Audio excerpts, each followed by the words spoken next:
তাদেরকে আমরা ভিতরে ঢুকাবো এবং হলের রুমে তারা চলে যাবে। এরপরে যদি ভিতরে কোনো বহিরাগত থাকে তাহলে সেই জায়গাটার মধ্যে আমরা বাইক করে তাদেরকে সাইড করে দেবো, একদম সেফ জোনে চলে যাবে। পুলিশের অবস্থানকে আমরা যাই, পুলিশকে নিয়ে আসছি, আমরা বহিরাগতদের বের করে দেবো। পুলিশদেরকে হলের কোনো স্টুডেন্টদেরকে কিছু করার জন্য ছাত্ররা বিক্ষুব্ধ, তারা নানা রকম সেটাই আমরা ওনাদেরকে বোঝানোর চেষ্টা করছি যে বিক্ষুব্ধ হওয়ার কোনো ইয়ে না, এটা এরকম একটা ঘটনা ঘটে গেছে, আমরা এটা দেখবো, আমরা এটা বিশ্লেষণ করবো, তদন্ত সাপেক্ষে কারা দোষী সেটা আমরা বের করার চেষ্টা করি। কিন্তু এই মুহূর্তে আমরা পরিস্থিতিটা নিয়ন্ত্রণ করতে পারছি। আপনাদের এখানে তদন্ত কমিটি বা কিছু করেছেন বা করবেন কি?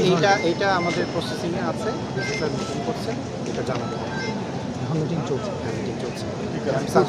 স্যারের সাথে পুলিশ তো আসছে, পুলিশ আসছে, বহিরাগত অনেক লোকজন আসছে বাইরে, এদিকে তো তাদেরকে আমরা তো শিক্ষার্থীদের একটা অভিযোগ হচ্ছে পুলিশ আসতে অনেক দেরি করেছে, কারণ অনেকেই আহত হয়েছেন, মারধর হচ্ছে, বিপক্ষেরই আহত হয়েছে, বিষয়টা কেমন? না, এখন আমরা বিশ্ববিদ্যালয়ে যখন আমরা পুলিশ প্রশাসন নিয়ে আসবো তখন আমাদের কিছু পাচ্ছি না, সেই সময়টা আমাদের আছে।